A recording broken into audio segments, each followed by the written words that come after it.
Olá, seja muito bem-vindo. Nós vamos estudar o Evangelho de João. Bora lá?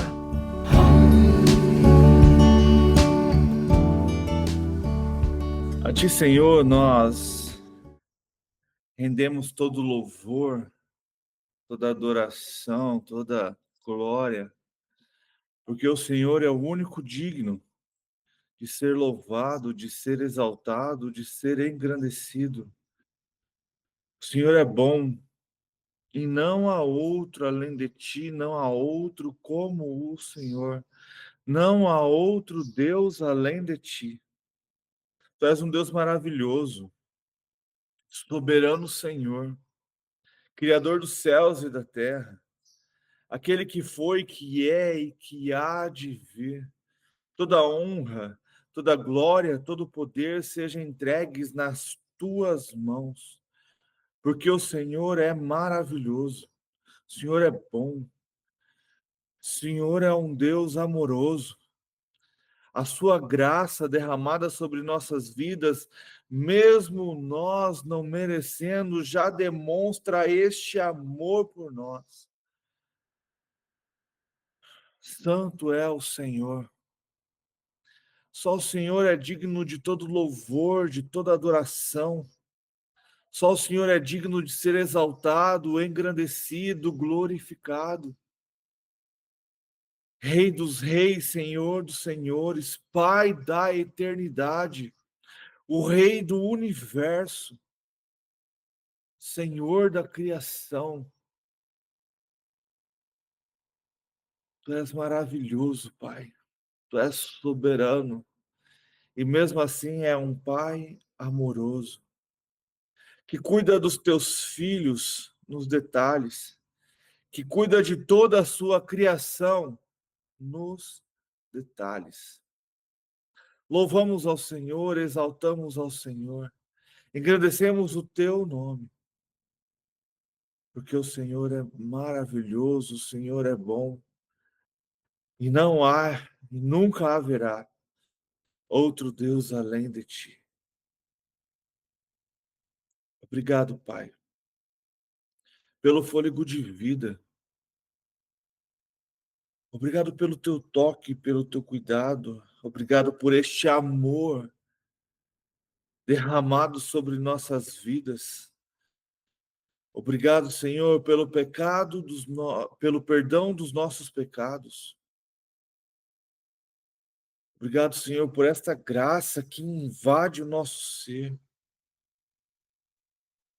Obrigado, Senhor, por nos amar primeiro, mesmo nós não sendo dignos deste amor. Obrigado, Senhor, porque nos tirou da lama do pecado e tem nos purificado, nos justificado todos os dias. Santo é o Senhor, soberano é o Senhor. Obrigado, porque deixou a sua glória para nascer de uma virgem, para viver nesta terra como um bebê, totalmente dependente de seu pai e de sua mãe, como uma criança que teve que aprender a crescer e obedecer, como adolescente, jovem, como homem que habitou nesta terra, sem nenhuma corrupção, livre de todo o pecado e de toda condenação. Mas mesmo assim, foi condenado à morte de cruz e se entregou pelos nossos pecados. Se entregou porque este era o propósito desde o princípio. Se entregou, o seu sangue foi derramado para a libertação do seu povo. Se entregou e morreu na cruz para que tivéssemos vida eterna nele. Obrigado, Jesus. porque ressuscitou e vivo está. A sua obediência e a sua entrega, a sua separação com o Pai no momento em que todos os nossos pecados estavam sobre ti, nos uniu eternamente, rompendo o véu do tempo e fazendo com que nós hoje tenhamos intimidade contigo, tenhamos liberdade para chegar a ti. Glorificado, exaltado, engrandecido seja o Senhor por tudo o que fez e por tudo que ainda vai fazer e está fazendo em nossas vidas. Obrigado, Senhor. Porque mesmo dentro do Evangelho, a gente tem a sensação de que os discípulos não entenderam e não estavam preparados. O Senhor escolheu aqueles a dedo que viveriam e morreriam pelo Senhor. Nós te louvamos, Pai, porque a sua obediência e a sua entrega e a sua ressurreição nos deu, sim, a vida eterna, nos tirando do lamaçal do pecado. Mas eu te louvo porque a sua escolha, a sua bênção, a sua graça e o derramar do teu Espírito sobre os seus discípulos e os seus apóstolos fez com que este evangelho, a sua história, fosse contada e escrita, para que hoje, há quase 2000 anos depois de sua morte e de sua ressurreição, nós tivéssemos o prazer, o desfrute de ler, estudar e conhecer mais sobre a sua vida. Nós louvamos ao Senhor por tão grande, tão maravilhosa graça. O Espírito Santo ministre aos nossos corações. Vem falar conosco através da tua palavra. Que o Senhor esteja nos revelando aquilo que está oculto e que o Senhor esteja trazendo entendimento e compreensão para as nossas mentes, para que ao estudarmos a tua palavra, começamos a compreender os fatos históricos e aquilo que é para a transformação da nossa vida. Aquilo que muitas vezes era algo ali para aquele tempo, para aqueles fariseus, mas que se a gente parar e olhar e pensar e refletir, está falando com a gente diretamente. Abra os nossos olhos, Espírito Santo, para que possamos ter a compreensão do que o Senhor quer falar conosco. Pai amado, transforma a vida de cada um aqui presente. O Senhor conhece nossas dores, nossas lutas e as nossas dificuldades. Que a sua graça maravilhosa, o seu amor, seja sobre a vida de cada um aqui, Pai. Que o Senhor possa realizar os sonhos que são compatíveis com a sua vontade, Pai. Que o Senhor nos ensine todos os dias a viver na dependência do teu Espírito. Pai amado, acampa com os teus anjos ao redor da casa de cada um aqui, Pai. Que o Senhor venha estar os cobrindo e nos cobrindo, para que não venhamos a cometer erros diante do Senhor, mas que buscamos, como temos aprendido todos os dias, a tua face, a tua presença, para que possamos ter intimidade contigo. Tudo, Senhor, é para a honra e glória do teu nome, para que o Senhor seja louvado, para que o Senhor seja exaltado hoje e sempre. Amém. Vamos lá, então. A gente vai para o Novo Testamento, né? Como a gente tem feito, uma porção do Velho, uma porção do Novo. E no Novo Testamento falta poucas coisas, e uma das coisas que falta é o Evangelho de Marcos e o Evangelho de João. E eu queria estar lendo, então, um dos evangelhos para que a gente pudesse, já que nós estamos caminhando já para o mês de dezembro, um mês que celebra-se muito a festa pagã do Natal, que a gente venha estar pensando em Jesus, meditando sobre Jesus. E aí o que falta é Marcos e João. Qual que a gente vai ler? Marcos ou João? Queria que vocês me escolhessem, dessem um voto. Marcos ou João? João ou Marcos? Ou João Marcos?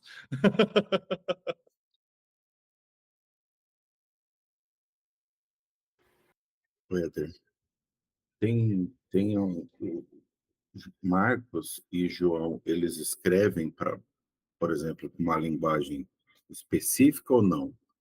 Porque a Eles são, gente, porque eu sei que tem um deles que escreve mais para os gentios, né? eles são diferentes, né? Uhum, Tanto Lucas, Mateus e Marcos, eles são sinópticos, né? Eles escrevem ali. Marcos traz um Jesus mais herói, sabe? aham, Fala de milagres, fala da parte mais heróica de Jesus. João, ele é um evangelho totalmente diferente dos três. Ele é um evangelho mais voltado para o amor de Jesus. Por isso que ele é considerado o apóstolo do amor, né? E João é interessante que ele dá uma acelerada no ministério de Jesus, até quando Jesus entra em Jerusalém, que é esse período da Páscoa. E aí ele dá uma desacelerada. Ele começa a relatar esses 5 dias antes da morte de Jesus com mais detalhes do que os outros evangelhos. Então ele traz esse Jesus mais humano. Ele provavelmente traz esse Jesus ali mais para os gentios, né? Do que legal, para os judeus. Totalmente diferente, por exemplo, do livro de Mateus, que é totalmente voltado para os judeus. sim. E totalmente diferente do livro de Lucas, que para mim ele é um livro voltado para o romano. É interessante. Tanto é que o Evangelho de João, normalmente o pessoal faz uns livrinhos dele, né, para evangelizar, né? Sim. Porque começa por ali, né? Quando o cara não conhece nada, ele fala, cara, lê o Evangelho de João. E a É gente pode o, dizer que João, ele até. A gente começa a Bíblia em Gênesis, né? Gênesis 1, e no início Deus criou os céus e a terra. Mas João pode ser até antes disso, né? Porque ele tem uma visão e descreve Jesus antes de começar a criação. É bem interessante. Vamos começar por ele, então. Eu coloco por ele, então. Não sei os demais aí se querem começar por João, mas aí os demais reforçam aí ou coloquem seus votos também. Eu também opto por João. Uhum. Mais sobre o amor, né? Legal. Fechou. E aí, senhor Alan? João também. Tá quente por aí, meu irmão? Se eu falar pra você que eu tô em Campo Grande, Ah, sério? Que legal. sério, Veio pro aniversário da Carol? Ou só não, veio por ver? não, foi por motivo de saúde da minha avó. Aí, né, estamos quase voltando já. Legal. Graças a Deus, tá melhor. Não tá passando calor em Campo Grande. Que bom, meu irmão. Que bom. Deus é muito bom. Então vamos lá. Vamos ler então. João. Estava aberto aqui já. Deus é muito bom. Eu tô já desde outubro estudando o Evangelho de João com a Isabelle. Bem interessante. Então, O, o Evangelho de João. o Éder, só para antes, né, enquanto você estava orando ali, eu estava pensando, né, que tem um conhecido meu que ele não crê na Trindade, Aham, né? Sabe que tem isso aí. sim. E eu não sei por que me veio na memória isso, né? E eu falava, não, mas gente, mas está escrito na Bíblia que a palavra se tornou carne, o verbo se fez carne por nós, né? Eu falei, se está lá e ele era o verbo, ele estava, né? Com Deus, falei, então é Jesus, está ali, né? Tá escrito, está declarado, como que ele não crê, né? Na Uhum. Trindade. E aí o capítulo de João já começa assim, né? Bom dia, André. Bom dia, meu irmão. Bom dia, bom dia. A gente vai ler o Evangelho de João. Opa, Então, glória a Deus. é bem isso mesmo, cara. A questão de crer na Trindade, cara, é algo bem complicado, cara. Porque ela é complicada até para entender, às vezes. Porque as pessoas, elas querem colocar hierarquias, sabe? E, por exemplo, um judeu que se converte, para ele é muito difícil entender que Jesus é Deus.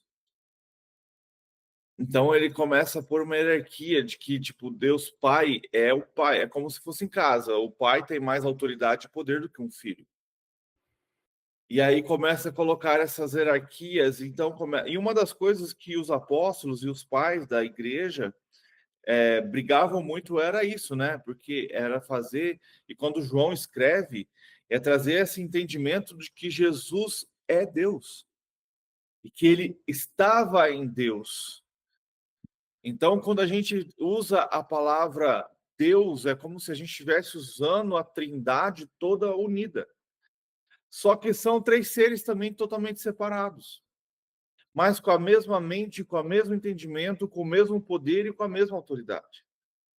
Muito interessante isso, né? Eu gosto muito de um exemplo, né, que o pastor já deu, por exemplo. Ele fala assim, fala, gente, pensa, por exemplo, na água. Você tem o estado líquido, você tem o estado sólido, que é o gelo, e o estado gasoso, que é o vapor. Mas nenhum deles é menos água do que o outro. E os três, ao mesmo tempo, são água. Então, assim, e é muito, né, muito interessante, né, de pensar assim, Sim, né? é isso mesmo. E aí a gente precisa. E isso é difícil, sabe? Para muita gente. Para muita gente, por exemplo, aí outra coisa que o judeu também entra muito na cabeça é o Espírito Santo. Sobre a existência do Espírito Santo. Também é complicado para ele. Porque até então, o religioso, né, judeu, a crença dele é no Deus, no Senhor, no Elohim Todo-Poderoso, e só ele. Ele não pensa nessa trindade, aonde Jesus, ao concluir, por exemplo, o evangelho, tanto de Marcos como de Mateus, ele fala sobre batizar em nome do Pai, do Filho e do Espírito Santo. Os evangelhos de João, algumas cartas também comentam sobre o poder do Espírito Santo. O livro de Atos, você pode colocar Atos como uma pessoa do Espírito Santo. O livro de Atos tinha que ser não Atos dos Apóstolos, mas os Atos do Espírito Santo. Porque ali a gente vê o total mover e poder do Espírito Santo. Bom dia, Neide. Bom dia! A gente vai ler o Evangelho de João.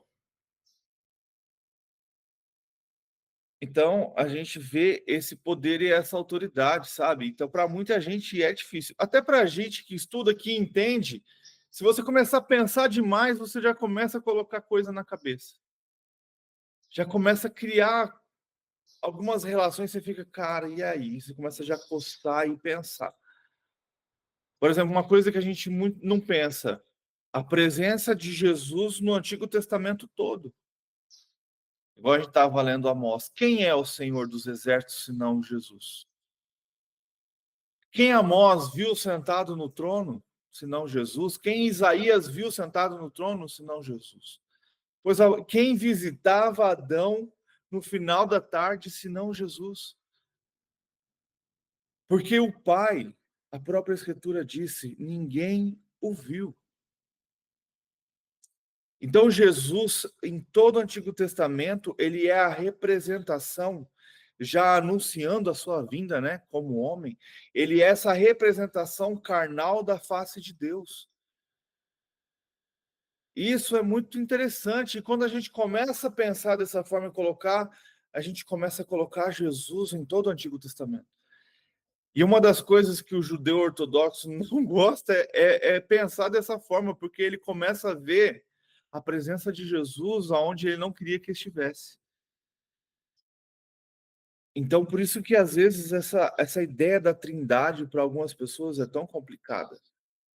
Porque são 3 seres totalmente poderosos por igualdade. Não há o mais forte ou o menos forte que o outro.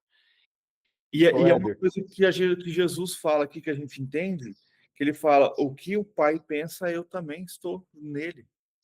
Pode falar, André. lá em 1 Coríntios 15, 28, Aham. quando, porém, tudo lhe estiver sujeito, então o próprio Filho também se sujeitará àquele que todas as coisas lhe sujeitou, para que Deus seja tudo em todos.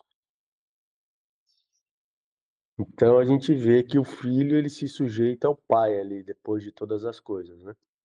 É Ou porque seja, Jesus, é porque Paulo aí ele já está se referindo, se a gente parar para pensar, ao Jesus homem.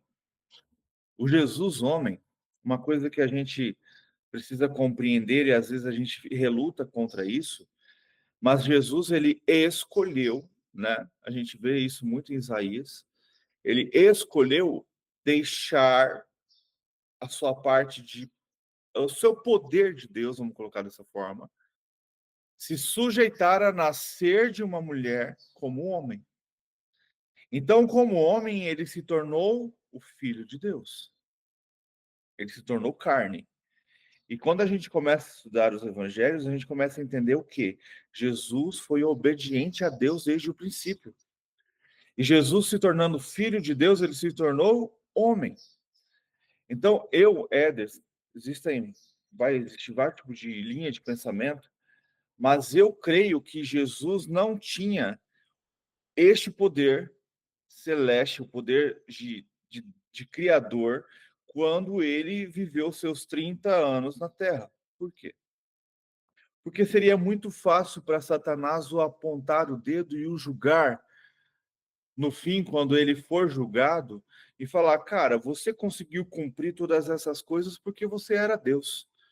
Se você tivesse vindo como homem sem poder nenhum, você não teria conseguido essas coisas. Mas, Déder, Jesus curava, Jesus entendi. ressuscitou, mas ele fez isso através do poder dado a ele pelo Espírito Santo. Por isso que se você parar para pensar, os apócrifos que não são aceitos, por exemplo, como o próprio apócrifo de Tomé, que conta sobre a infância de Jesus, mostra um Jesus realizando milagres e poderes. E aí os outros evangelhos, nenhum tem esse relato sobre esse Jesus criança com poder, mas começa a mostrar o poder de Jesus se revelando depois que ele é batizado pelo Espírito. Depois que Deus o reconhece como filho e o Espírito Santo pousa sobre ele. Éder, mas por que disso? Por que que eu vejo dessa forma? Porque quando Jesus fala assim, que quando eu for, vocês receberão o Espírito e vocês poderão fazer coisas maiores do que eu fiz. Então, quem nos dá poder para ressuscitar, para fazer milagres, é o Espírito Santo e a intimidade que temos com ele. E nós sabemos, durante toda a história depois de Jesus, os próprios apóstolos ressuscitaram pessoas. Nós sabemos de pessoas que já curaram outras pessoas, ressuscitaram pessoas. Eles eram Deus também? Não, eles eram usados pelo poder do Espírito Santo. Assim como eu creio que Jesus foi usado pelo poder do Espírito Santo. Porque enquanto ele estava nessa terra, ele, como homem, ele era homem. E depois que o Pai o ressuscita, reconhecendo que o seu sacrifício a palavra deu certo fica até estranha, né? Mas é essa mais ou menos a ideia. Reconhecendo que o que ele fez foi perfeito e realmente pagou o preço do pecado pela humanidade. Então o Pai o ressuscita. Ele tinha poder para se ressuscitar? Claro que tinha. Mas quando a gente coloca aqui o Pai o ressuscita, é um reconhecimento de que tudo que você fez deu certo e foi perfeito. Você, como um homem, foi perfeito. Você fez o que nenhum homem era capaz de fazer. E esse reconhecimento, e então Jesus ressurreto, agora sim, ele é homem, com seu corpo glorificado, e também é Deus, com todo o seu poder, com toda a sua glória, e que voltará para tomar posse de todas as coisas. Eu vejo dessa forma. Vamos lá, então. O Evangelho de João foi escrito por João. Ele traz uma ideia que provavelmente João estava em Éfeso quando escreveu isso, então provavelmente essa carta pode ser para gentios.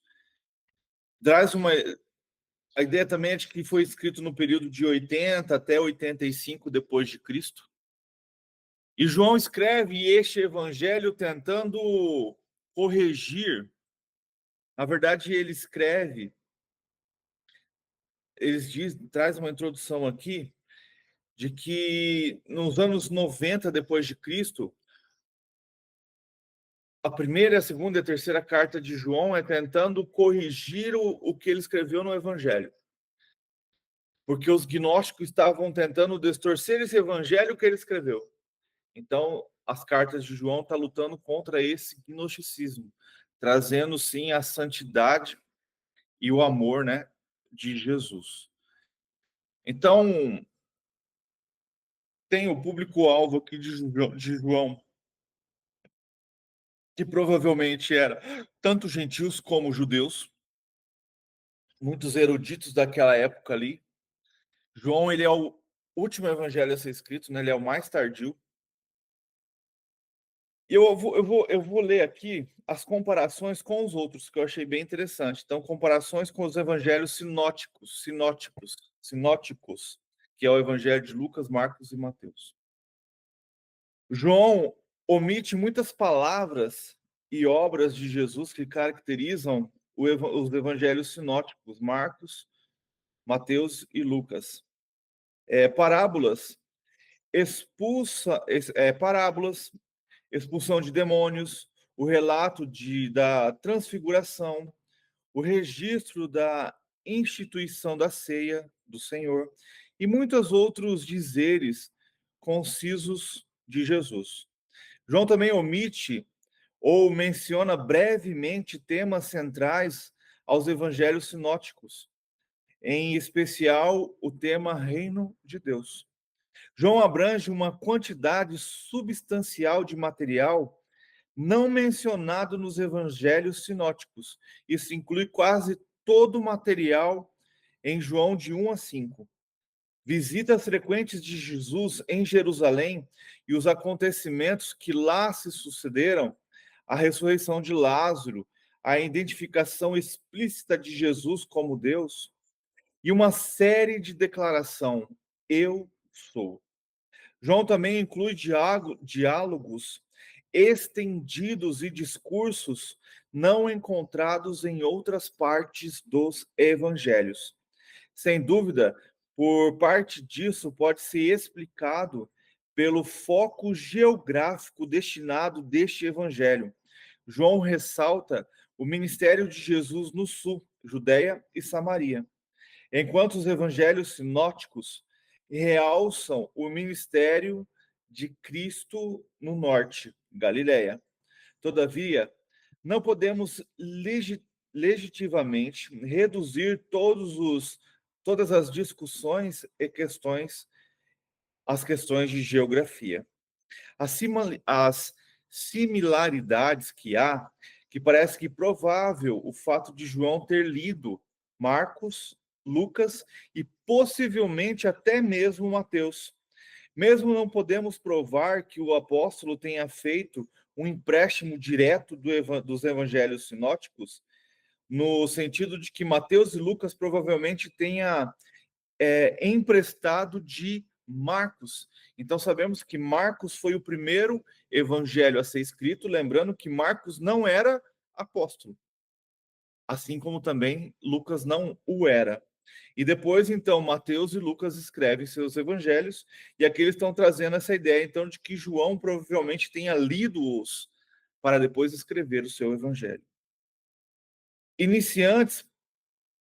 Incidentes paralelos incluem a unção do Espírito sobre Jesus, conforme testificado por João Batista, o contraste entre o batismo nas águas de João e o batismo aguardado de Cristo com o Espírito, a multiplicação dos pães a 5.000 e o andar de Jesus sobre as águas. Muitos dizeres são, ao menos, parcialmente paralelos, mas mais importante ainda são os paralelos súbitos. Tanto João quanto os evangelhos sinóticos descrevem um Jesus dando a metáforas coloridas a provérbios, extraídos, em sua maioria, do mundo natural. Ali relata aqui, é bem interessante os exemplos que está em João, né? Capítulo 4, versículo 37, 5, 19 a 20, 8, 35, 9, 4, 10, de 1 a 18, 11, 9, 10, 12, 24, 15, do 1 ao 16 e 16, 21. Todos os quatro evangelhos descrevem Jesus com um senso exclusivo de filiação em relação ao Pai Celestial. Todos eles observam a autoridade destinada de Jesus em seu ensino. Todos mostram Jesus referindo-se a si como Filho do Homem, título exclusivo dado em termos de seu uso pessoal quanto a descrições de alguém. Ainda mais ainda mais impressionantes são os muitos lugares onde João e os evangelhos sinópticos representam uma tradição de intertravamento, onde reforçam mutuamente ou explicam um ou outro, sem necessariamente emprestar um do outro.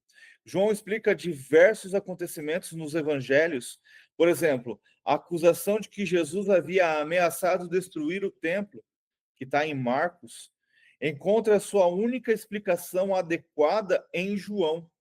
Marcos não explica o porquê de as autoridades judaicas se preocupar em levar Jesus a Pilatos. João dá a razão. Apenas João explica por que Pedro pôde entrar no pátio do sumo sacerdote. Interessante, né? E para concluir, por outro lado, diversas características em João são explicadas por detalhes registrados nos evangelhos sinóticos. Por exemplo, no capítulo 18 e 19, o julgamento passa tão rapidamente para a corte romana que é difícil ver qual ação judicial específica os judeus tomaram, se é que fizeram, para precipitar a audiência. Os evangelhos sinóticos dão a resposta do julgamento de Jesus. Então, como eu disse, João passa correndo por algumas coisas e dá detalhes de outras coisas que não tem nos outros evangelhos. Então, ele é bem interessante. E é interessante, né, se a gente parar para pensar, então, como disse aqui o comentário, se João escreveu, né, provavelmente o evangelho, depois dos outros três já estarem prontos. E provavelmente até o livro de Atos já tinha sido escrito também quando João escreve. Lembrando que a gente tem o apóstolo Paulo morrendo aí em torno de 60, 65 depois de Cristo. E a gente sabe que o livro de Atos finaliza ali com Paulo preso em Roma. Então, João, se ele escreveu isso entre 80 e 90, a gente já tem tudo isso também. Então, quando João traz esse evangelho, ele traz essa linguagem diferente, usando algumas coisas, mas trazendo visões e coisas diferentes que a gente já não tinha, que não havia nos evangelhos. Por isso traz esse evangelho diferenciado, né? E é maravilhoso quando a gente vê, então, ali em 1 João, primeiro capítulo de João, João trazendo, então, esse início, mostrando quem é o Senhor Jesus. Eu não sei se a gente vai sempre tentar ler, tá? Todo o capítulo, mas a gente vai entrar nas porções que os capítulos às vezes são muito grandes e que a gente às vezes vai parar em alguma coisa assim e meditar e pensar profundo naquilo. Então, às vezes a gente pode ler todo o capítulo, às vezes não, e não tem problema. Eu acredito que isso aqui é um estudo e o que é importante é a gente compreender, tirar as dúvidas. Sempre quando tiver dúvida, pode perguntar. Se tiver algo a acrescentar, por favor, abra o microfone e acrescente, porque eu não sou de forma nenhuma o dono da verdade. E a gente está aqui para junto crescermos. Então, vamos lá para essa porção, então, do Evangelho de João, aonde João começa, então, a relatar o Jesus Deus. A palavra se tornou carne. Evangelho de João, capítulo 1, versículo 1. No princípio, era aquele que é a palavra. Ele estava com Deus. Ele era Deus. Ele estava com Deus no princípio. Então, antes de todas as coisas, Jesus estava com Deus, ele era a palavra, ele era Deus e ele estava com Deus desde o princípio. Todas as coisas, versículo 3, todas as coisas foram feitas por intermédio dele. Sem ele, nada do que existe seria sido feito. Nele estava a vida. E este era a luz dos homens. A luz brilha nas trevas e as trevas não a derrotarão. Então, por intermédio do Senhor, e por ele e para ele, todas as coisas foram feitas. Versículo 6. Surgiu um homem enviado por Deus chamado João. Ele veio como testemunha para testificar acerca da luz, a fim de que por meio dele todos os homens crescem. Ele próprio não era a luz, mas veio como testemunha da luz. Estava chegando ao mundo a verdadeira luz que ilumina todos os homens. Eu estou lendo aqui a gente está lendo sobre João Batista, né? E a gente viu então o apóstolo João descrevendo, né, quem Jesus era no princípio, que ele é a vida, que ele é a própria palavra, que ele é a essência de toda a criação. E aí João, então, ele vem para cumprir o que os profetas tinham anunciado, né?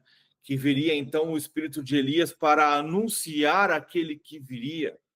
Então, esse derramar sobre João do espírito de Elias foi para anunciar a vinda, então, do Messias para aquela região. Assim como acredito que haverá de novo esse derramar do espírito de Elias, só que não sobre um homem, mas sobre uma geração, para anunciar a volta do Messias a todas as nações, não mais apenas para uma região. E aí eu estava pensando aqui, né, se a gente pensar, João Batista, ele era primo de Jesus. Só que João, ele sabia daquele que viria, mas ele não tinha esse relacionamento com Jesus. Pelo menos é o que dá a entender, né? E se a gente parar para pensar, Maria, ela vai e fica um bom tempo com Isabel. Então, dá a entender que não era algo assim muito simples de fazer esse tipo de viagem. E é interessante que, se a gente analisar, acho que aqui não vai ter, sim, acho que é no Evangelho de Lucas que relata isso, que João Batista ele é batizado pelo Espírito Santo dentro do ventre de Isabel. Porque quando Maria chega, Isabel fala que o filho dela se revirou dentro do ventre. E ela, por isso, reconheceu que Maria estava grávida do Messias. E João, pelas situações, ele foi criado e cresceu e viveu os seus 30 anos no deserto, separado e escondido de todos. O deserto foi a sua escola. E a gente também não tem a infância nem de João, nem de Jesus, mas um pouquinho da infância que a gente tem de Jesus, a gente percebe que parece que não há este relacionamento entre os primos. Isso é uma suposição, tá? E aí, quando a gente vê, então, João vindo para anunciar o Messias,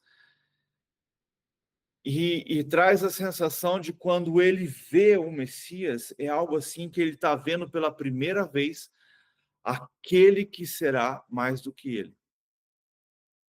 Então, João, ele não vem, João Batista, né, para ser luz, e sim para anunciar a luz do mundo, para anunciar quem verdadeiramente era o Messias. Então, vamos lá, versículo 9. Estava chegando ao mundo a verdadeira luz que ilumina todos os homens.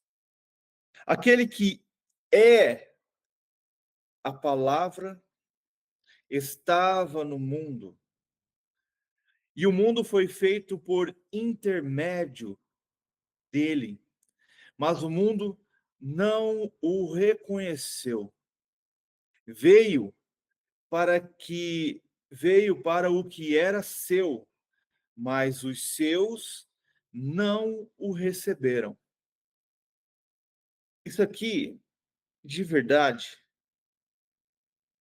esse versículo ele é às vezes muito preocupante, porque a maneira com que ele foi escrito, eu compreendo, veio para o que era seu, mas os seus não o receberam. Traz aquela visão cristã, que eu acho errada, de que então os judeus rejeitaram Jesus, eles não merecem a Jesus. Porque Jesus veio para os judeus e os judeus o rejeitaram. Se os judeus houvessem rejeitado Jesus, nós não teríamos os evangelhos, porque foi escrito por judeus. Nós não teríamos as cartas de Paulo, porque Paulo era judeu. Nós não teríamos as cartas de Pedro, de Judas, de João, porque todos eles eram judeus. Então a gente precisa pensar e tomar cuidado com as interpretações que foi criada pela igreja, infelizmente, durante a história, para separar judeus de cristãos. Então Jesus veio para os judeus, mas os judeus o rejeitou, então ele começou e veio agora, Jesus é só para os gentios. Infelizmente, isso foi pregado por muito tempo. E a perseguição, o antissemitismo, tudo isso vem por causa de palavras assim, que diz que o judeu não é merecedor de Deus porque eles rejeitaram a Jesus. Não foi todos os judeus que rejeitaram a Jesus. E quando a gente vai lá em Isaías, a gente vê Isaías falando que o próprio Deus endureceria o coração do seu povo. Acho que a gente leu isso em Amós também. Ah, não, a gente leu algo que parecia com isso ali no final, né? E a gente foi para Isaías. Está em Romanos também, Éder. Sim. Romanos 1. Digo, pois, rejeitou Deus o seu povo? De modo nenhum. Sim. Também sou israelita da descendência de Abraão, da tribo de Benjamim. Então, de maneira nenhuma, Jesus rejeitou os judeus. Só que era necessário esse endurecimento de coração, essa cegueira, e outra, eram os religiosos que já tinham passado por muitas coisas e já estavam usando a religião judaica como sustento de suas vidas e de seu poder, que Jesus vem batendo sobre isso. Foram eles que causaram tudo isso. Mas foram todos? Não. Esse é o problema, muitas vezes, que é colocado na cabeça do cristão, de que nenhum judeu presta. E isso traz, então, esse antissemitismo muito grande. Então, precisamos tomar cuidado. Como o André falou, Romanos, Paulo, ele cita muito isso. Se a gente for lá, Romanos capítulo 11, ele deixa muito claro que foi o próprio Deus que endureceu o coração dos judeus para que os gentios fossem alcançados. Mas de maneira nenhuma Deus rompeu com a aliança nem com a promessa feita para o povo judeu. Vamos continuar, versículo 12. Contudo, os que o receberam, aos que creram em seu nome, deu-lhes o direito de se tornarem filhos de Deus, os quais não nasceram por descendência natural, nem pela vontade da carne, nem pela vontade de algum homem, mas nasceram de Deus. Aquele que é a palavra tornou-se carne e viveu entre nós. Então, aquele que era a palavra tornou-se carne e viveu entre nós. Se a gente parar para pensar e ir lá para as cartas de João, ele fala sobre isso também. Então, quando a gente pega esse evangelho de João, escrito 50, 60 anos depois de Jesus, a gente vê João de novo começando, afirmando, né, que Jesus era Deus. Então, a gente vê João lutando contra a ideia gnóstica de que Jesus não era Deus. E Jesus, então, João já abre o seu evangelho, então, anunciando a divindade de Cristo. Então, aquele que é a palavra, aquele que estava no início, aquele que desde o princípio foi o verbo que se tornou carne, tornou-se carne e viveu entre nós. Vimos a sua glória, glória como do unigênito, vindo do Pai, cheio de graça e de verdade. João dá testemunho dele. Ele exclama: este é aquele de quem eu falei. Aquele que vem depois de mim e é superior a mim. Porque já existia antes de mim. Isso para alguns judeus ali é até confuso, né? Porque João Batista tecnicamente é mais velho do que Jesus. 16. Todos recebemos da sua plenitude, graça sobre graça. Pois a lei foi dada por intermédio de Moisés. A graça e a verdade vieram por intermédio de Jesus. Ninguém jamais viu a Deus. Mas Deus unigênito está junto do Pai e o tornou conhecido. Eu não lembro se é no Evangelho de João, mas quando tem aquela discussão, né, dos apóstolos, Senhor, nos mostre o Pai. E Jesus fala assim: caraca, vocês estão há tanto tempo comigo e vocês ainda não entenderam? Se vocês me veem, vocês veem o Pai.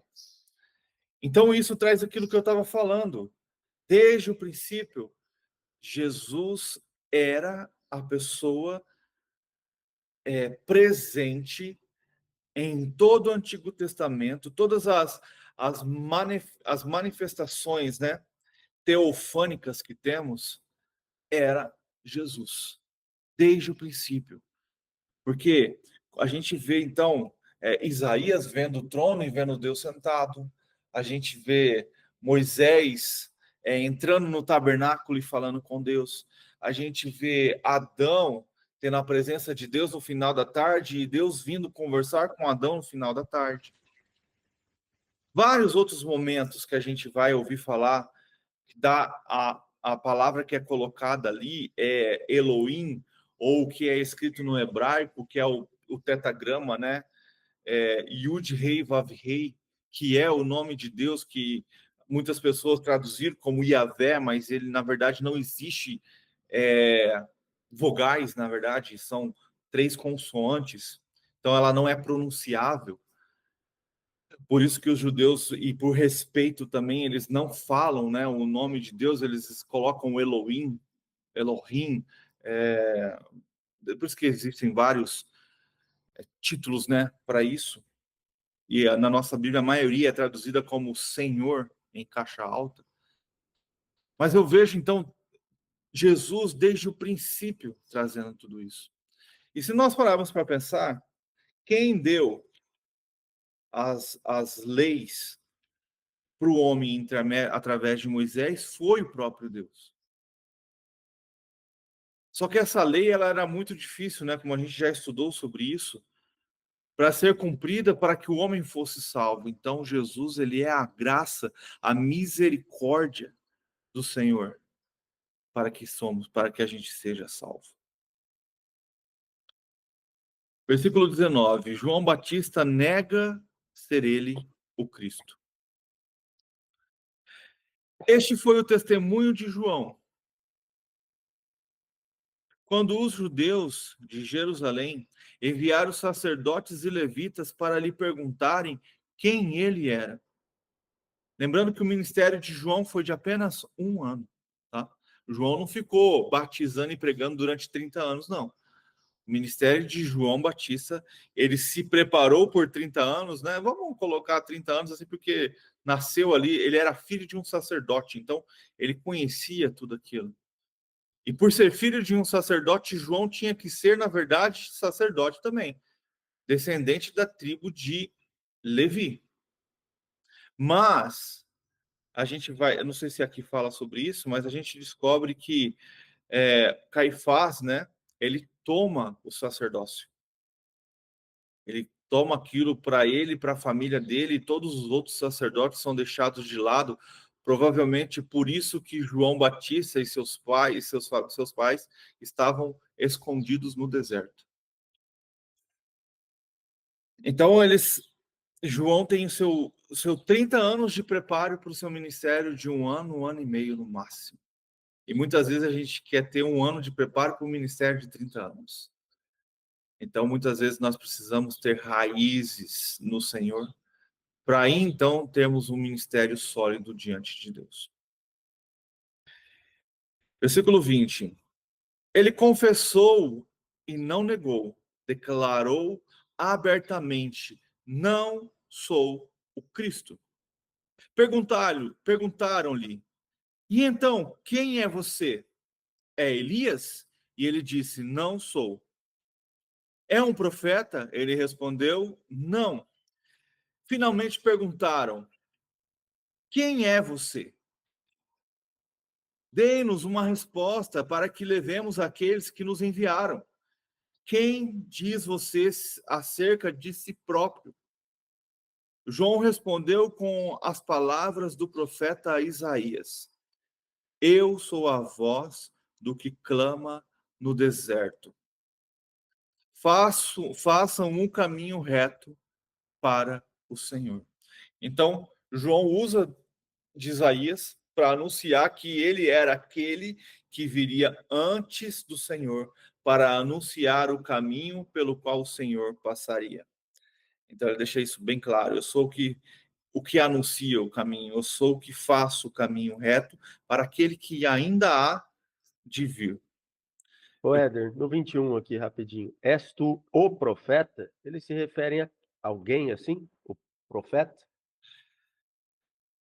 Cara, não sei se ele traz esse tipo de...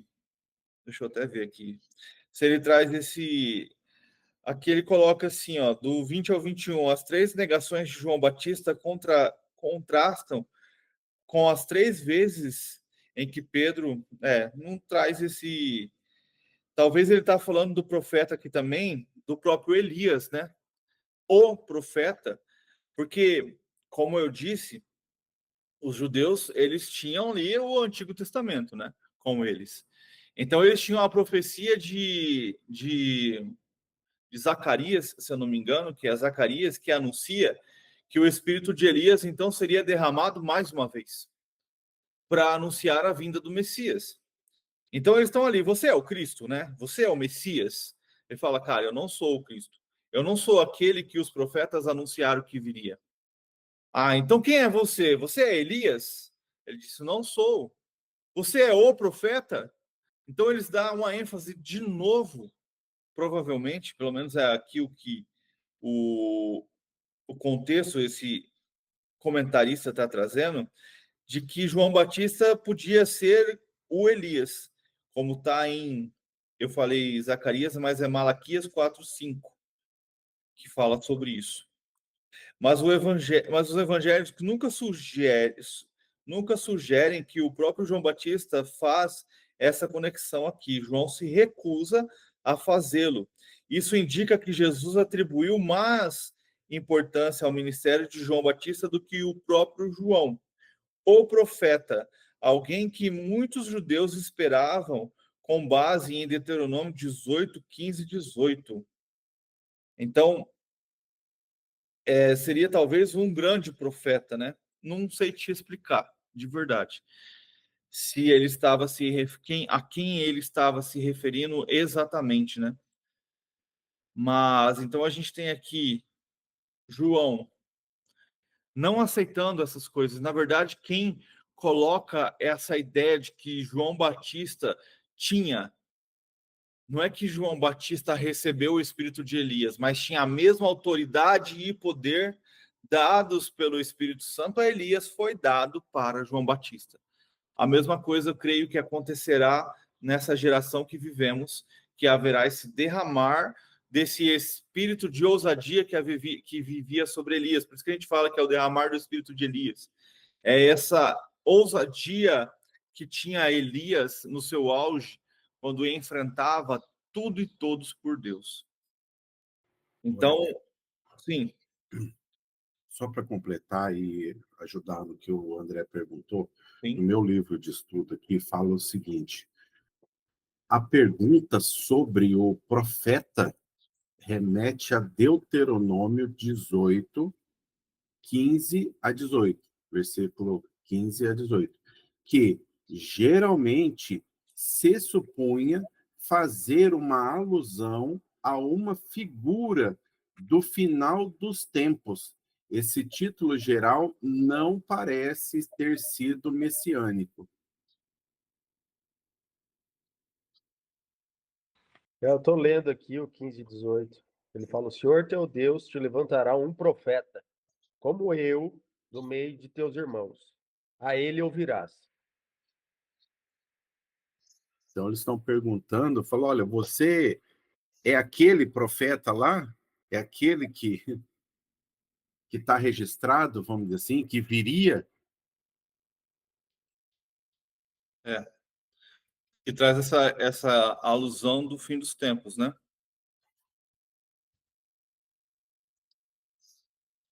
Que na verdade é o Messias, né?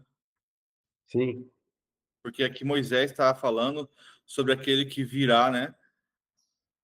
Deuteronômio 18:15 está falando, né? O Senhor, seu Deus, levantará no meio de seus próprios irmãos um profeta como eu. Ouçam-no, pois isso que pediram ao Senhor, o seu Deus, em Herode, no dia em que se reuniram, quando disseram: não queremos ouvir a voz do Senhor, do nosso Deus, nem ver o seu grande fogo, senão morreremos. Então, eles estão... Interessante. Eles estão perguntando... É a mesma pergunta, né? De novo. Quando pergunta se ele é o profeta, está perguntando se ele é o Messias. Se ele é esse grande profeta que virá anunciar nos últimos dias, né? Para que eles possam ouvir.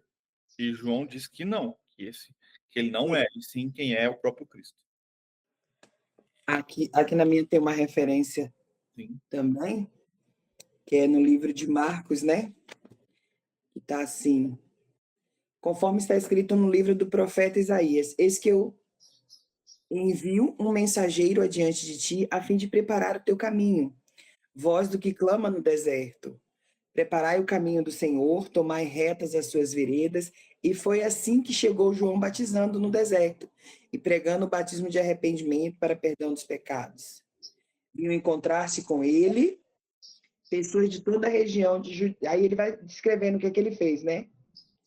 Mas aí quando ele fala qual o profeta que se referiu, ele cita o profeta Isaías, né? Interessante. Então, traz essa ideia, né? Os judeus estavam caçando, tentar descobrir quem era esse João que estava fazendo tanto barulho e o que ele estava anunciando e o que ele estava fazendo. Se ele era o Cristo, se ele se declararia o Cristo, né? Se ele era Elias, se ele era o profeta aguardado, quem ele era. E aí Isaías fala que não é nenhum deles. Na verdade, ele é a voz que clama do deserto, aquele que mostrará o caminho e aquele que há de vir. João.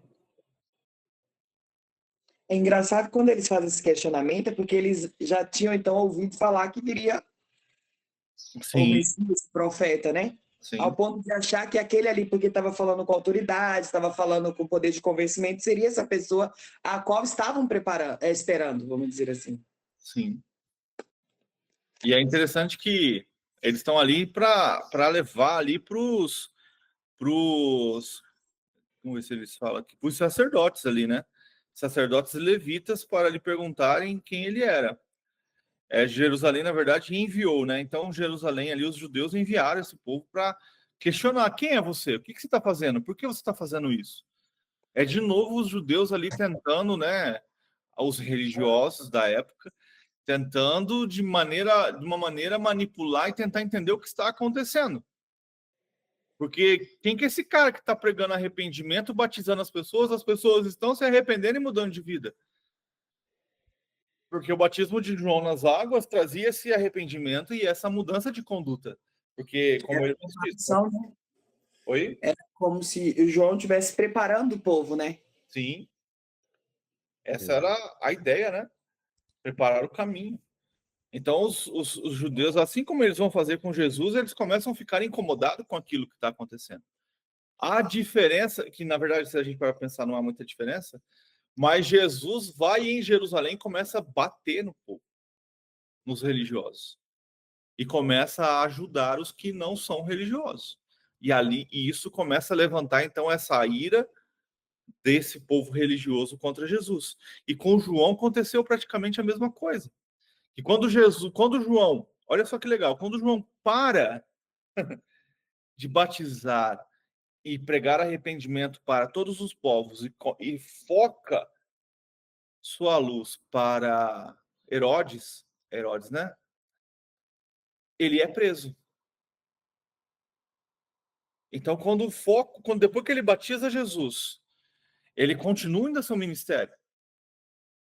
Mas do nada ele muda o seu foco porque ele quer que aquilo pare. E ele começa a tomar uma atitude, começa a focar então em Herodes ali e começa a falar do pecado dele ali. E isso faz com que ele seja preso e morto. Então, quando ele sai do foco de fazer o que precisava ser feito, ele vai lutar contra uma pessoa e assim ele paga um preço. E Jesus, a gente vê, ele o tempo todo, ele leva o evangelho, depois no final da sua história ele vai começar a lutar contra os religiosos. Mas o interessante, diferente de João e Jesus, direcionado pelo próprio Espírito Santo, creio eu, ele sabia o momento e o tempo certo. Então, toda vez que a gente vai ver aqui que Jesus estava em confronto contra os religiosos, e os religiosos o desejavam prendê-lo e apedrejá-lo, ele sai. Ele escapa de maneira sobrenatural ou correndo. A Bíblia traz assim que parece que até de maneira sobrenatural. Mas é como se os olhos daqueles que o queriam prendê-lo ficassem cegos. E Jesus vaza dali. Mas no momento certo ele confronta e é pego. Ele permite-se ser pego. E aí a gente vê então aqui João anunciando isso, né? Anunciando a mensagem, né, antes de Jesus. 24. Alguns fariseus que tinham sido enviados interrogaram-no. Então, por que você batiza se não é o Cristo, nem Elias, nem o profeta?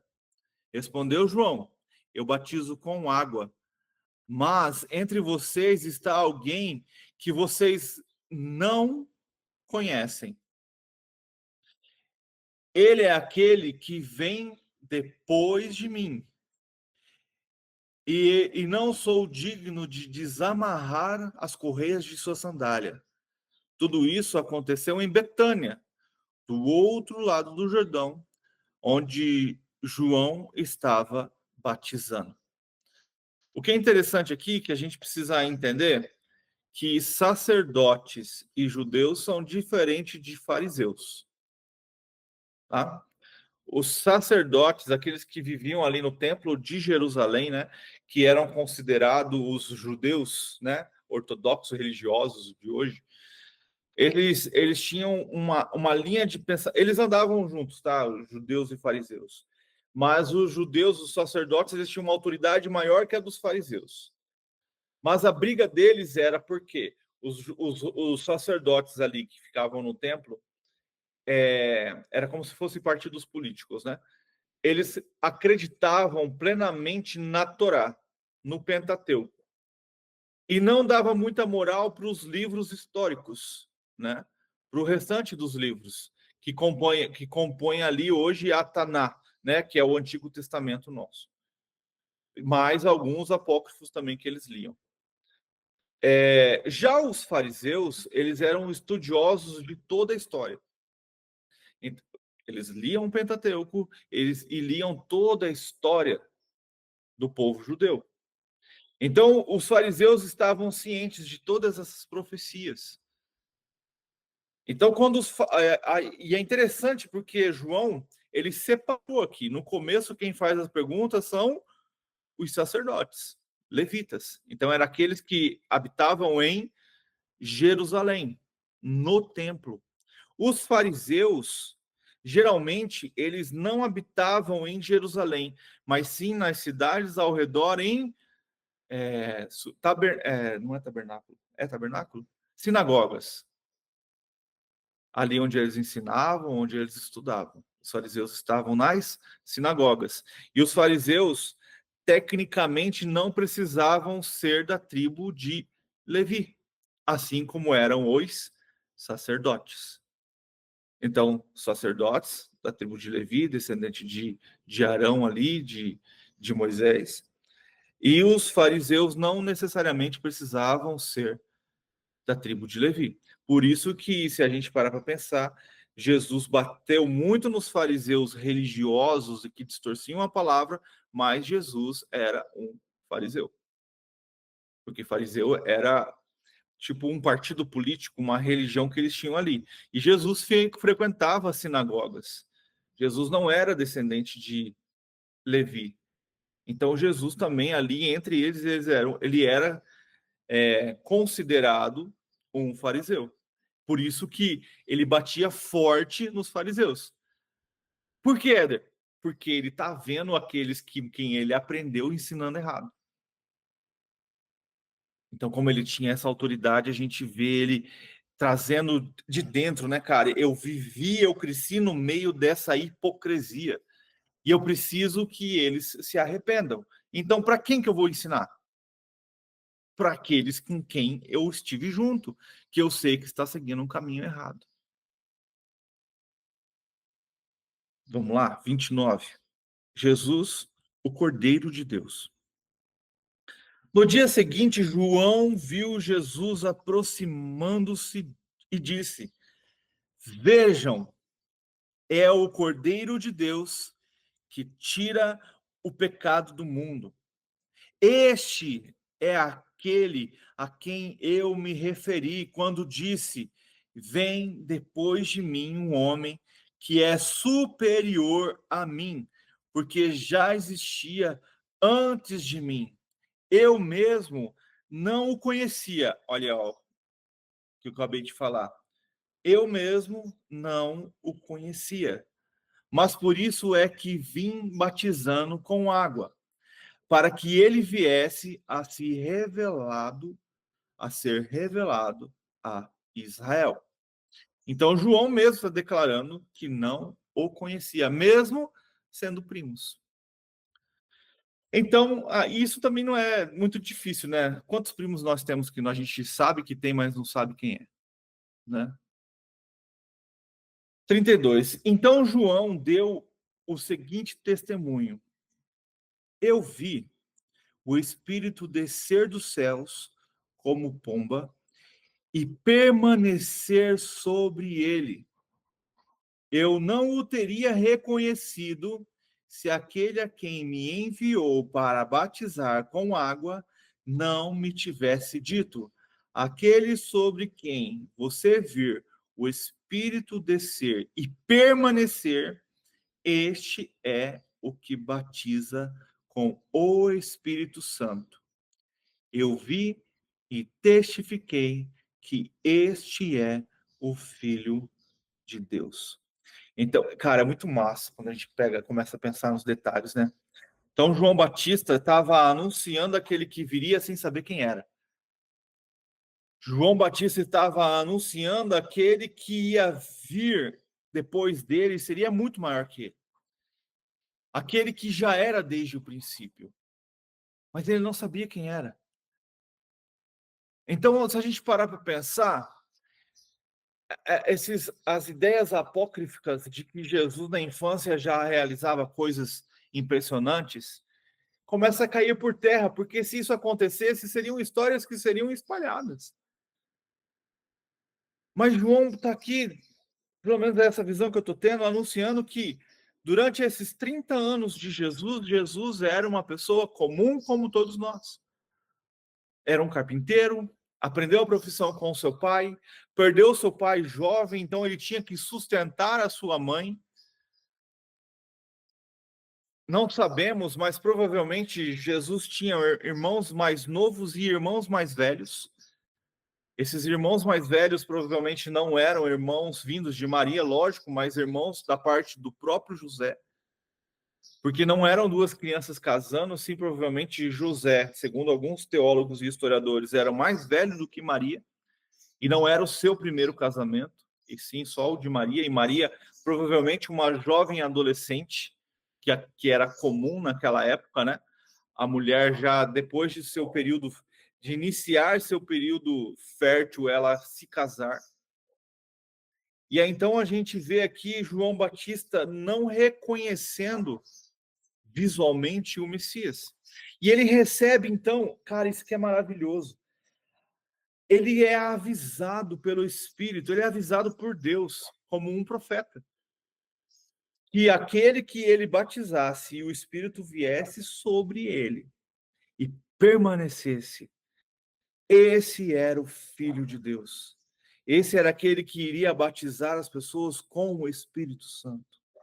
E aí João está falando então que eu vi o Espírito descer dos céus como pomba e permanecer sobre ele. Eu não o teria reconhecido se aquele que me enviou, né, o próprio Pai, para batizar com água, não me tivesse dito: aquele sobre quem você vir o Espírito descer e permanecer, este é o que batiza com o Espírito. Então, provavelmente, olha que interessante, essa descida do Espírito Santo sobre as pessoas talvez aconteceria, já acontecesse. As pessoas eram batizadas elas eram transformadas, não sei de que maneira, mas João está falando que o Espírito Santo desceu sobre Jesus e permaneceu. Quando a gente vai lá em Gênesis, no capítulo 6, quando Deus dá ao homem, ele fala que o homem, então, viverá apenas 120 anos e que o Espírito Santo não mais permanecerá nele. O Espírito Santo entrará em guerra com ele. Por quê? Porque o homem pecador, com o pecado dentro dele, o Espírito Santo não fica, porque o Espírito Santo é Deus. E aí, o que a gente tem em todo o Antigo Testamento? O Espírito Santo sobre as pessoas. O Espírito Santo vinha, tomava, era sobre algumas pessoas, ou no caso, por exemplo, que eu lembro agora de cabeça, Saul, ele tomava Saul e depois saía. Ele não permanece. A gente vê aqui João Batista dando esse anúncio de que o Espírito Santo permaneceu sobre ele, então permaneceu com ele, porque Jesus não tinha pecado. Jesus era santo. Então, quando o Espírito Santo desce, quando Deus desce sobre o Filho de Deus, homem, ele permanece. E aí a gente vê, então, depois de milênios, o Espírito Santo voltando a permanecer no homem, como foi no jardim do Éden. Que o Espírito Santo, ele era essa ligação entre Adão e Deus, e essa vontade, né? Por isso que eu vejo dessa forma, quando Deus fala que quando comeres do fruto, certamente morrerás, é essa morte espiritual, é essa desligação, né? Essa falta de conexão agora com Deus através do próprio Espírito de Deus. Beleza, gente? 6:30, uma hora e meia já. O Éder fala muito. Como eu disse, para que a gente não fique desesperado, a gente não tenha necessidade de ficar lendo um capítulo por dia, mas a ideia disso daqui é juntos a aprendermos. Então, por exemplo, alguém, se quiser colocar alguma coisa, acrescentar, ser contra o que eu estou falando, fiquem à vontade, por favor, porque, como eu já disse, não sou dono da verdade de maneira alguma. E sou humilde para aprender também, mas lembre-se, quando você é contra alguém, essa pessoa também pode refutar o que você está dizendo. Então, precisamos ser humildes para aprender e humildes para ensinar. E esse estudo agora desse Evangelho de João, então a gente vai ter muitos momentos que a gente vai conseguir ler um capítulo inteiro e outros não. Porque é maravilhoso, cara, a gente vê em detalhes a história, né, que João vai trazer para nós sobre o Messias. E como então o profeta, o João Batista, né, que não se considerava um profeta, mas tecnicamente era, anunciando, né, dessa maneira que os outros não relatam sobre esse João anunciando então que ele ouviu daquele que o enviou, de que o Espírito veria sobre ele e permaneceria. E é interessante que quando a gente vai em outros, né, evangelhos, falando sobre o batismo, então a gente vê alguns anunciando, acho que Lucas fala sobre isso também, que muitos ali ouviram a voz de Deus falando: este é o meu filho amado, em quem tenho prazer, em quem me alegro, a quem me comprazo, dependendo da sua tradução. Mas tudo é a mesma coisa. Então, o Senhor, por isso que eu tenho isso no meu coração, há divergências sobre isso, mas que é neste momento em que o Espírito de Deus permanece sobre Jesus, que Jesus, neste momento, é conduzido para o deserto, depois do seu batismo, e ali ele é provado, né, no seu período de jejum ali, de 40 dias e 40 noites. E ali, então, no deserto, ele prova ali, ele se alimenta, né, vamos dizer assim, do Espírito, da vontade de Deus.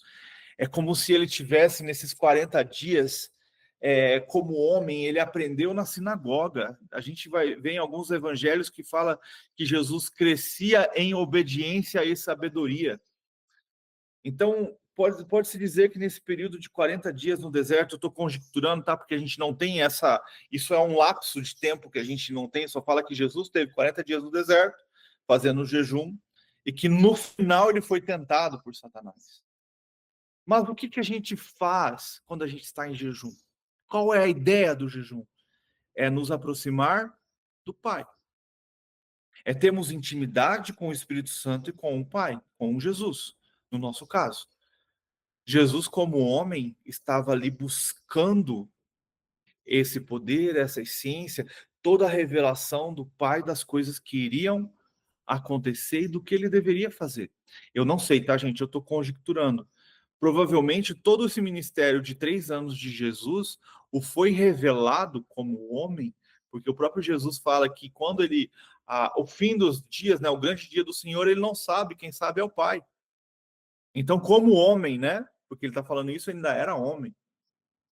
Então, como homem, ele não tinha essa revelação de todas as coisas. Ele foi conduzido ao deserto para ser batizado. E depois de batizado, o Espírito fica sobre ele e ele vai para o deserto jejuar por 40 dias. A gente não sabe, tá? Conjectura. Mas se a gente jejua para sacrificar a carne e buscar a Deus, o que Jesus foi fazer 40 dias no deserto jejuando, se não colocar sua carne no lugar e buscar direcionamento de Deus sobre o seu ministério? E é interessante que a gente muitas vezes passa batido, mas durante esses 3 anos e meio do ministério de Jesus, a gente vê em alguns momentos sempre ele se afastando dos discípulos para orar.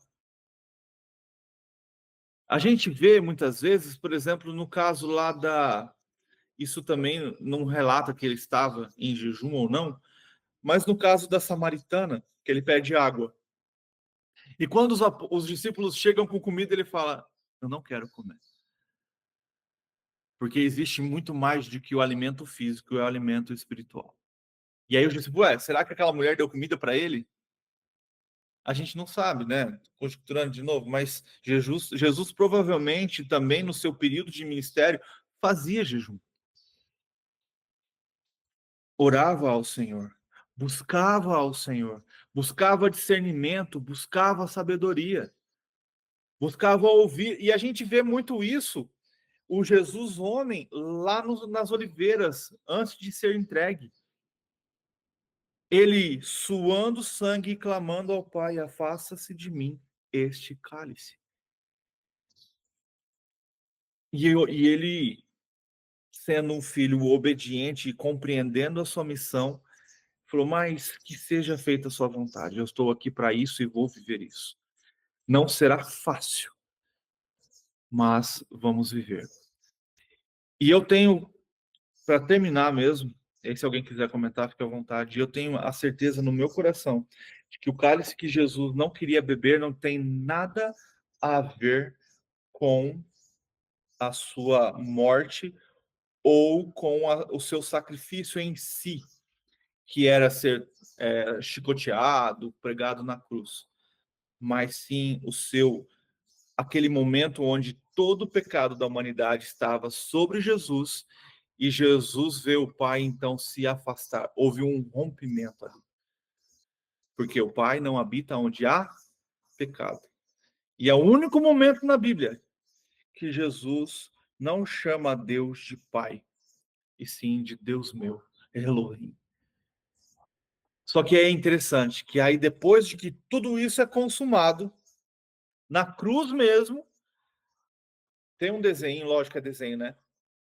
Mas mostra esse momento aonde os pecados começam a entrar em Jesus como se fosse uma fumaça negra, e ele sofrendo aquele momento na cruz ali, e aí ele fala: chega, e aí haja luz de novo. Isso é desenho, tá, gente? Isso não... E é muito legal, não sei se vocês já viram, mas é bem interessante a maneira como é colocada. Mas o que acontece? No final, quando Jesus entrega o Espírito, Ele não fala, Elohim, a ti entrega o meu espírito, Deus, a ti entrega o meu espírito. Ele volta de novo e fala, Pai, a ti entrego o meu espírito. E morre. Então Jesus também tinha essa autoridade e poder sobre a sua própria vida. Porque se ali ele não entrega o espírito, ele continuaria na cruz até hoje. Eu te entrego o meu espírito. Mas o interessante de tudo isso é que ele volta a chamar o Criador de Pai. Então, o momento, o pecado foi consumado, o véu se rasgou, tudo aconteceu. Vocês sabem que houve um eclipse solar de 3 horas naquele dia. E isso é cientificamente provado, que naquele período ali, daqueles anos ali, houve em Jerusalém um eclipse solar. E ali a gente vê, então, no final, Jesus voltando a chamar Deus de Pai. E é isso, gente. Se vocês quiserem comentar, falar alguma coisa, estou disponível até meio-dia.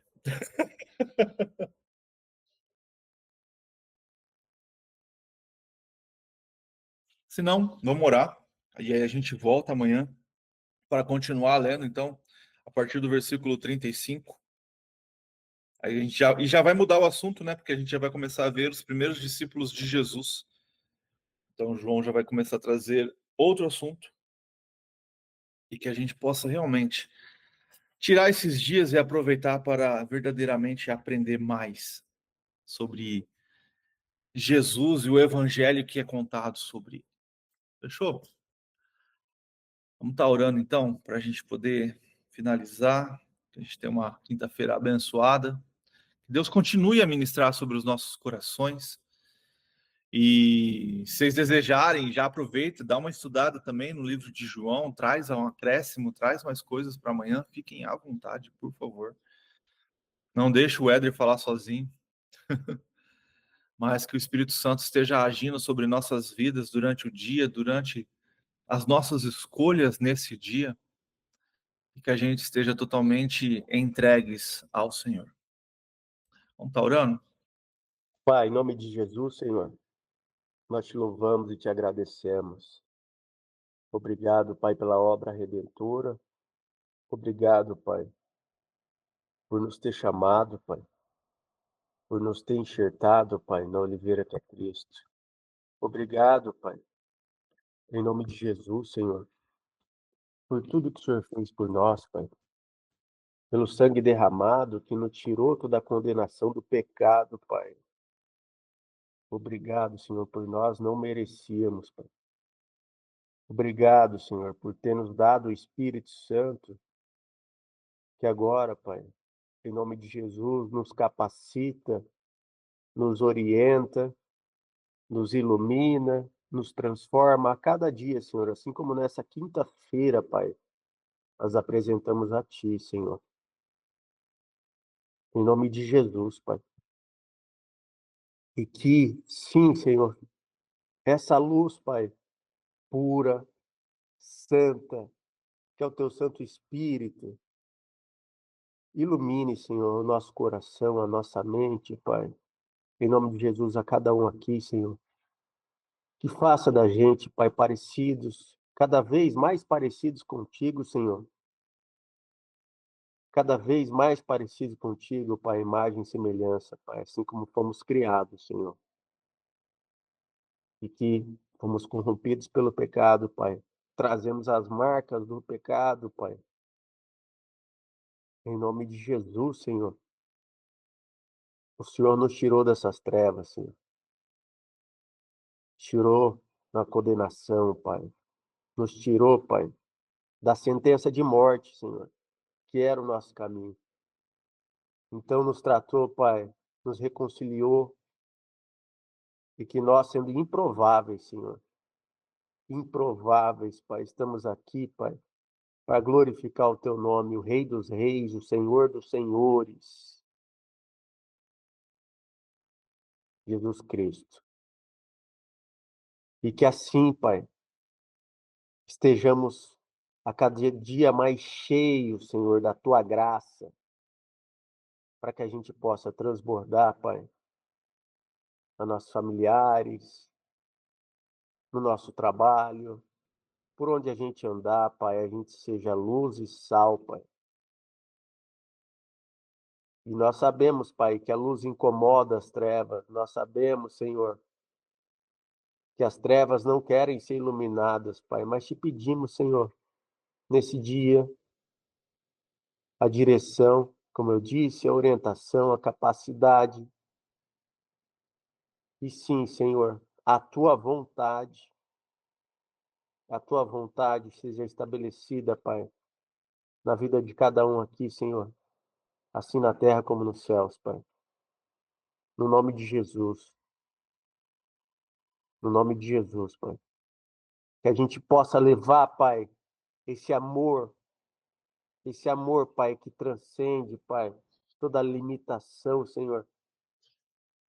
Em nome de Jesus, que rompe e que transborda, Pai. Que a gente possa levar esse amor, Deus. Que a gente possa levar, Pai, essa mensagem, Pai, de arrependimento, Senhor. Dessas obras carnais, dessa natureza pecaminosa, Pai. E que sim, Senhor, que nós possamos, Pai, semear e te pedimos, Pai, que o Senhor, Pai, nos faça crescer, Senhor. A cada mensagem, a cada palavra que pregamos, Senhor, a cada entendimento, a cada estudo, Pai, nos traga uma nova revelação, Senhor, nos traga um novo insumo, um novo material, Pai, sendo sempre da sua vontade, Deus. A sabedoria do alto, Pai, para a gente poder, Pai, encher a cada dia mais, Senhor, essas pessoas e a nós mesmos, Pai, com a tua graça, com o teu amor que está em Cristo Jesus. Te louvamos e te agradecemos. Obrigado, Pai, por esse momento. Obrigado por essa manhã. Obrigado pelo fôlego de vida. Obrigado, Senhor. Em nome de Jesus. Amém.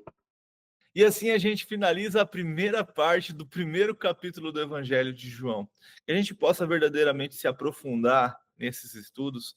Provavelmente vão ter vários capítulos que a gente vai dividir em partes, para que a gente possa verdadeiramente se aprofundar cada vez mais na história de Jesus. Que Deus te abençoe, que Ele te dê uma vida excepcional, que Ele te dê sabedoria e compreensão, e que Ele derrame no seu coração sempre o desejo de estudar a palavra de Deus.